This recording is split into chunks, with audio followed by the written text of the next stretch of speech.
Ebana, mambo ni vipi? Bila shaka unaendelea vyema kabisa. Yes, leo ni siku nyingine nimeona nifanye video kwa ajili ya kuwatia moyo hasa wale ambao wapo kwenye grupu la Mindset Initiative, whether umeshaanza kusoma vitabu ama bado, au pia hata wale wadau ambao wako nje ya grupu la Mindset Initiative lakini umekuwa ukitamani kuingia kwenye usomaji ama vipi, lakini unajua kama kawaida mambo mengi sana, ubize nini, unajikuta huwezi kufanikisha ile zoezi. Yes, nimeona nifanye hii video kifupi sana kwa ajili ya kukutia moyo, au vipi?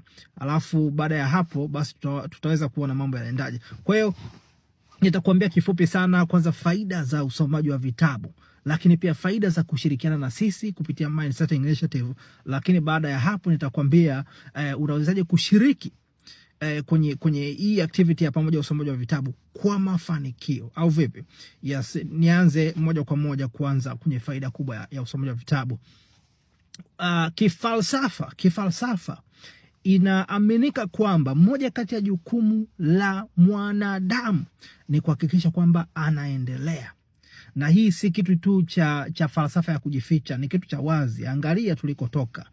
Tumetoka tukiwa kwenye hali duni ya watu kushika mawe, kuishi kwenye miti polini, lakini leo tuko watu wanatumia magari advanced, AI ina take over. Hii yote ni matokeo ya watu kuendelea, kuprogress kutoka kwenye hali duni kwenda kwenye hali kubwa zaidi.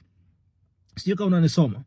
Kwa hiyo kwa namna moja ama nyingine, kama watu wangekuwa hawaendelei, basi yawezekana tungekuwa tunaishi wote bado kwenye mawe kama enzi za kale sana. Lakini tunaendelea kwa sababu kuna watu wanachukulia serious kwamba lazima tupige hatua. Kwa hiyo hata wewe unapokuwa mtu mmoja mmoja, ni lazima uanze kupiga hatua. Uwe unapiga hatua kubwa kiasi gani ama kiasi gani, hiyo haijalishi. Dr. Martin Luther King Jr. wa Marekani, ambaye alikuwa ni activist kule Marekani, aliwahi kusema kwamba kama hautaweza kukimbia basi tembea, kama hauwezi kutembea basi hata tambaa, kama hauwezi kutambaa yani basi hata bingilika, lakini yani fanya lolote uhakikishe kwamba unapiga hatua.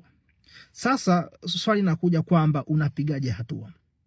Kupiga hatua kwa katika namna nyingi sana, lakini wewe unachotakiwa kufanya ni kujiweka kwenye mazingira ambayo unatakiwa upige hatua. Na kwenye kujiweka kwenye mazingira ya kupiga hatua ni kuhakikisha kwamba kila inapoitwa leo unapata nafasi ya kujifunza jambo jipya. Sijui kama unanielewa. Tuishie hapo kwanza. Tuende kwa jambo la pili. Kwenye maisha ya binadamu kuna kitu kinaitwa quality time. Sijui niitaje kwa Kiswahili. Tuseme ni muda wa hadhi ama muda mzuri wa mwanadamu. Ziko nyakati mbili ambazo tunaweza tukazita ni quality time, ama labda tatu tuseme, lakini sana sana ni mbili. Ya kwanza, quality time ya wewe kama wewe, ni muda ambao uko peke yako, huna simu, huna mtu anakuongelesha, husikii kelele za magari wala chochote. Huu ni muda wanasema ni very quality, kwa sababu ni muda ambao unaingia ndani ya nafsi yako, kuanza kusikia zile sauti za ndani ambazo hutazisikia katika mazingira ya kelele ya aina yoyote. Sijui unanielewa. Lakini nyakati ya pili ambayo tunaweza tukaita ni quality time, ni ule muda ambao wewe unakuwa unapata kitu positive kinaingia ndani mwako. Kwa hiyo either unasoma vitabu ama unasikiliza mawaidha ama yani ni kitu ambacho kinakukuza kifikra, kihekima, kiroho. Hiyo ni quality time ya pili. Of course ya tatu ambayo mimi ndo naiongezea ni quality time ambayo unakaa na wale watu wapendao unaowathamini, ama kama familia ama vitu kama hivyo. Lakini sana sana kubwa ni hizo mbili, au sio? Sasa katika ile ya pili ya kuhakikisha kwamba unakaa unasoma vitabu, ni muhimu sana. Haitofautiani sana na mtu ambaye ana save hela ili aweze kupata mtaji wa kujenga biashara. Kwa hiyo na vile vile kama ambavyo unaweza kumshauri mtu kwamba katika kila siku hakikisha unaweka 10% ya kipato chako iingie kwenye savings ili baada ya muda fulani uitumie kama mtaji, ndivyo hivyo unavyoshauriwa kwamba kila inapoitwa leo hakikisha umetenga angalau 10% kwa ajili ya kujifunza kitu fulani, kwa sababu baada ya muda fulani hii hufanya mtaji mkubwa sana wa kukuwezesha kufanya jambo kubwa. Na hii ni dhahiri kwa watu wale ambao kila siku wanajifunza kitu fulani. Ukimchukua kijana mmoja kila siku anatumia dakika 10 kujifunza labda coding, Huyu mtu baada ya miaka 5 unakuta hashikiki, mtaji wake umekuwa mkubwa sana. Kwa ndivyo alivyo kwenye swala la usomaji wa vitabu. Sasa tunatambua kwenye mazingira ya kawaida ni changamoto sana, hasa na sio tu nilitaka niseme hasa Tanzania, lakini ni duniani kote. Kwa ubize unaoendelea, ni nadra kupata muda wa kukaa chini kusoma kitabu kwa zaidi ya nusu saa. Yani wanasema distractions ni nyingi sana. Kuna simu, kuna social media, kuna marafiki, kuna magari, kuna uhitaji wa kulipa madeni, invoices. Wakati mwingine unakaa unajiuliza, hivi nimekaa nasoma kitabu na sijalipa rent, nafanyaje? Nasoma kitabu ninadaiwa benki, nafanyaje? I say I can't do this. Lakini unajikuta unakata mtaji pekee ambao utauhitaji baada ya muda fulani. Sio, unanielewa? Kwa hiyo ukiuliza wataalamu wa fedha wanakuambia wakati mwingine hutaki kukimbia kulipa madeni ya fedha unayodaiwa kama hayo madeni hayata kusababisha madhara. Hutaki kukimbilia kuyalipa, ila uweka kwanza mkakati wa wewe kuwa na mtaji wa kusimama wakati unafanya arrangement nzuri za kulipa madeni yako. Au sio? Ukiwa umesimama vizuri tayari una mitaji ambayo inakuwezesha wewe kuanza kutengeneza kipato kingine, ndipo uanze kulipa madeni yako kidogo kwa wanaokudai. Kifedha huo ni ushauri wa kitaalamu. Sijui unanisoma. Kwa ndivyo ilivyo hata kwenye swala la kuongeza maarifa. Usiruhusu ubize unaoendelea ukakutoa kwenye reli ya wewe kujenga mtaji ambao utauhitaji kesho. Unanisoma?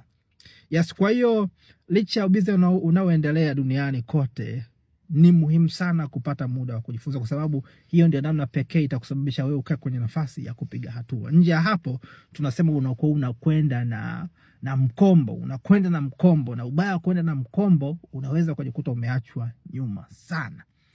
Ndio kama hivi AI imefika sasa hivi, watu wengi wanaogopa kwamba watatolewa kwenye ajira zao. Yes, na sio tu wanaogopa, watu wameanza kutolewa kwenye ajira kwa sababu wako kwenye ile fezi ya taratibu sana. AI imekuja sasa, AI ina uwezo wa kufanya kazi ya masekretari 30.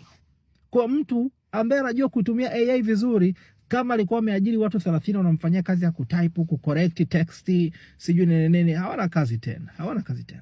Lakini kama wangekuwa wana namna ya kujiendeleza, unajikuta ndani ya teknolojia na wewe unapata nafasi mpya, uwezo mpya wa kufanya mambo. Au sio? Kwa hiyo ni kwa nini unahitaji kuanza kujishughulisha actively kwenye usomaji, kwa sababu usomaji unakufanya unapiga hatua kiakili na unajiweka kwenye nafasi ya kupiga hatua zaidi. Jambo la kwanza. La pili ni kwamba sisi kupitia usomaji wa pamoja wa Mind Setting Initiative, ni kwamba tunatumia kama hii nafasi ya kujisukuma kutimiza wajibu wa kujiendeleza kimaarifa. Tunatumia kama hii kama nafasi ya kujisukuma. Kwa hiyo hata wewe ambaye ungeweza kuwa busy na mambo mengi, ukiwa unashiriki na sisi, unajikuta una mazingira yanakusukuma uanze kusoma vitabu. Sio wote wanaofanikiwa, lakini tunasema ni mazingira bora zaidi kuliko ukakaa ukaanza kujisomea mwenyewe, kwa sababu mazingira hayasupport hata kidogo. Lakini labda jambo la mwisho, unafanikishaje kwa mafanikio kama ukianza kusoma na sisi? Cha kwanza, lazima uamue nafsini mwako. Hakuna jambo utaweza kulifanya kama hujalifanyia maamuzi. Lazima uamue nafsini kwako kwamba nataka kuifanya hii kitu, nataka kuanza kusoma vitabu.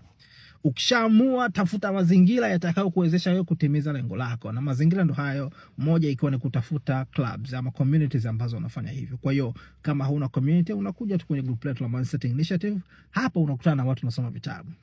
Na mind you, kwenye katikati ya usomaji wa vitabu huwa kuna boa. Wakati mwingine unasoma kitabu kinaongea mambo ambayo unaona kabisa haya ni usu ama ya sielewi story, unaweza ukaishia katikati, lakini jilazimishe kupiga hatua mpaka mwisho. Unapofunika kurasa ya mwisho ya kitabu, ndipo unapoona maana ya wewe kusoma kila kitabu. Sijui unasoma vizuri? Yes.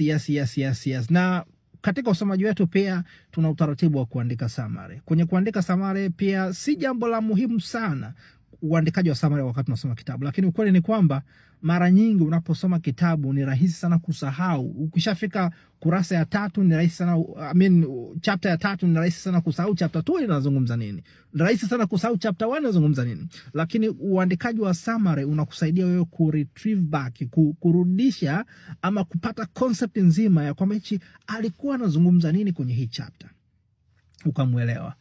Lakini mambo yakaenda hivyo. Kwa hiyo kuna hilo swala la uandikaji wa summary. Nje hapo ni mambo ya kawaida. Huwa tunajadiliana pia kwenye hilo grupu. Wewe unadhani umeona kitu gani interesting kwenye hichi kitabu ambacho nadhani unataka kutushirikisha sisi? Mimi nimeona kitu gani ambacho nadhani nataka niwashirikishe ninyi. Inasaidia kuleta ile interest ya kusoma kwa pamoja, au sio? Lakini nimalizie kwa kusema kwamba wanasema knowledge is power. Knowledge is power, na hii imesambaa duniani kote, kila mtu anajua knowledge is power. Lakini issue inakuja kuwa kwamba which knowledge is power, kwa sababu watu wengi wana knowledge, wakiwemo graduates wengi tunasema kwamba tumejifunza vitu shuleni, lakini we are not educated. Uko wapi ukweli kwamba knowledge is power? Uko wapi? Lakini unakuja kuona kwamba kumbe issue ni kwamba what knowledge do you have? Na hii concept naweza nikaizungumza hivi. Wewe ukiwa ni mtu mwenye kusema kwamba nataka kujua kitu ambacho mimi ndo ninakitaka, wanasema only relevant information. Wewe kama unataka kuwa IT, concentrate kwenye IT. That's why the power is. Of course it might be true, lakini ninachojua mimi ni kwamba wewe unaye concentrate kwenye kitu unachokihitaji tu, hauko kwenye power sawasawa na mtu ambaye anataka kujua vitu vingi iwezekanavyo.